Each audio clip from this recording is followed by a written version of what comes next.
मालनी नदी के तट पर 5000 वर्ष पूर्व एक प्रेम कथा जन्मी।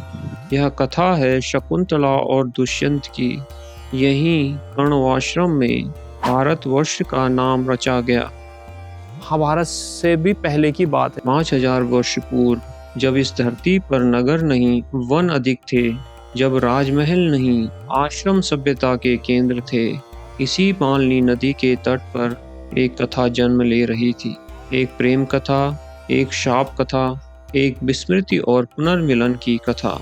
और उसी कथा से जन्मा एक बालक, जिसके नाम पर आगे चलकर यह देश भारत कहलाया।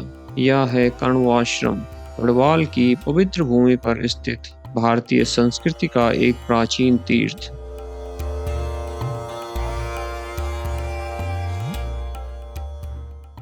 कर्णवाश्रम कोटद्वार से लगभग 14 किलोमीटर की दूरी पर स्थित है, जहां आज भी ऋषियों की तपोभूमि और हमारी सांस्कृतिक धरोहर जीवित है।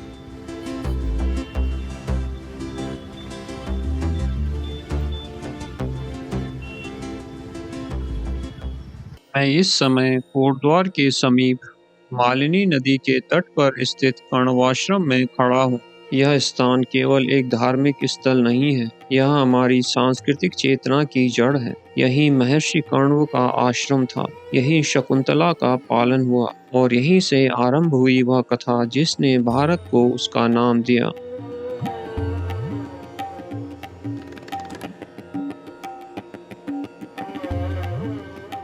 महर्षि कण्व वैदिक काल के महर्षियों में गिने जाते हैं।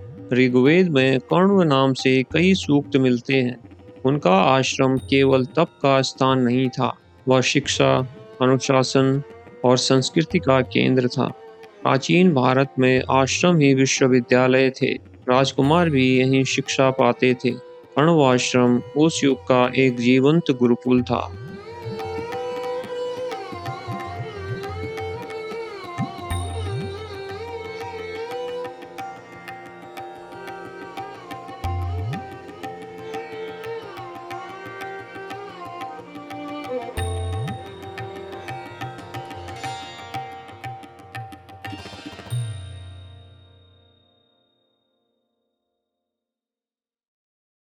हिमालय की कंदराओं में महर्षि विश्वामित्र तपस्या कर रहे थे।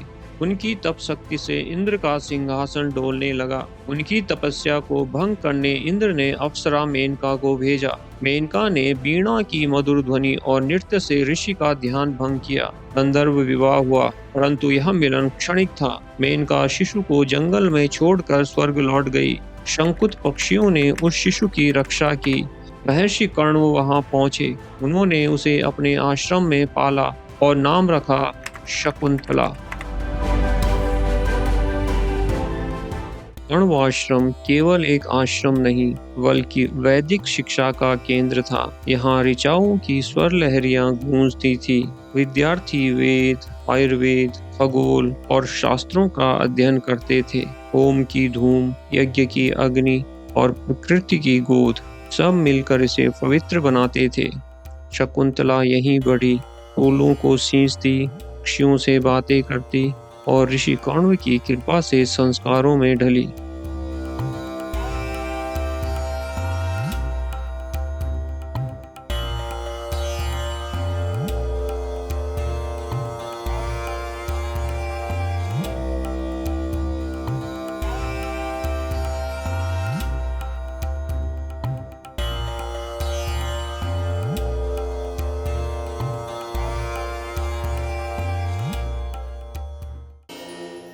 हस्तिनापुर के राजा दुष्यंत आखेट करते हुए यहाँ पहुंचे।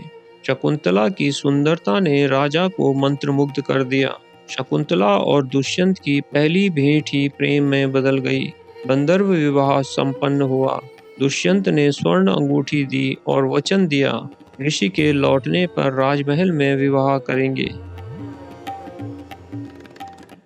कण्व ऋषि यात्रा पर थे। ऋषि दुर्वासा आश्रम आए। शकुंतला दुष्यंत के स्मरण में खोई हुई थी। दुर्वासा ऋषि का समुचित स्वागत न होने के कारण वो क्रोधित हो गए। जिसे तू स्मरण कर रही है वह तुझे भूल जाएगा। उन्होंने शकुंतला को शाप दिया। शिष्यों ने विनती की तो उन्होंने शाप शिथिल किया। मुद्रिका दिखाने पर स्मृति लौटेगी।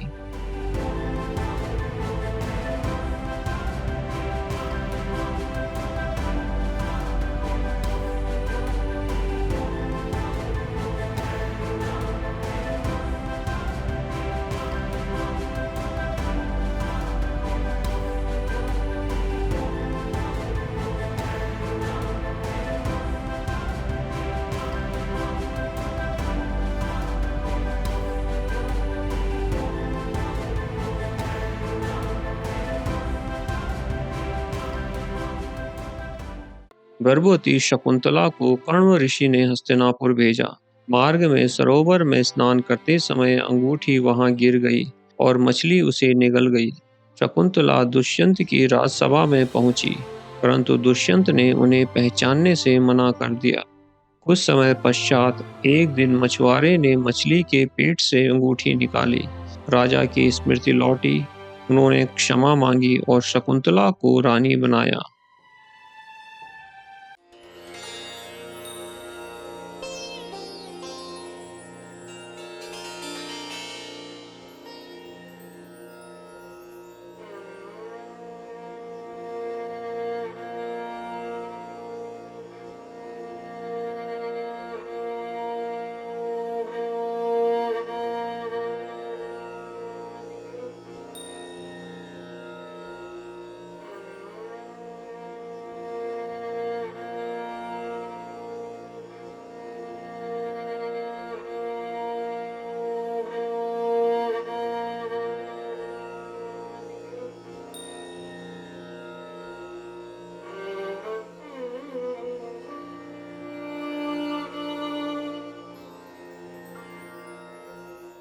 शकुंतला ने सम्राट भरत को जन्म दिया।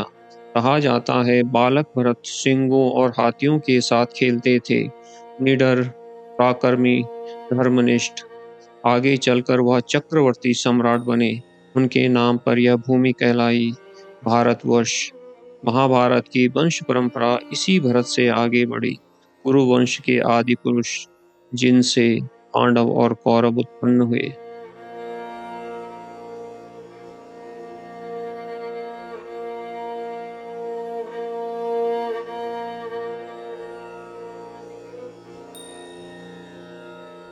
महाकवि कालिदास ने इस कथा को अमर कर दिया। अभिज्ञान शाकुंतलम में उन्होंने शकुंतला की कोमल भावनाओं, दुष्यंत की भूल और पुनर्मिलन को अद्भुत काव्य में पिरोया। यह नाटक संस्कृत साहित्य का रत्न है, जिसने विश्व भर में भारतीय प्रेम कथा की महिमा फैलाई। इस प्रकार कण्वाश्रम केवल धार्मिक स्थल नहीं, भारतीय साहित्य का भी एक आधार है।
आज भी कण्वाश्रम में मालिनी नदी बहती है। मणिकूट और हेमकूट पर्वतों के बीच स्थित यह स्थान ध्यान और साधना का केंद्र है। यहाँ आकर हर व्यक्ति भारत की आत्मा को अनुभव करता है। यह केवल एक प्रेम कथा का स्थल नहीं, बल्कि भारत की सांस्कृतिक जन्मभूमि है।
यदि आपको ऐसी अनमोल ऐतिहासिक और आध्यात्मिक यात्राएं प्रिय हैं, तो इस प्रयास को आगे बढ़ाने के लिए चैनल को अवश्य सब्सक्राइब करें।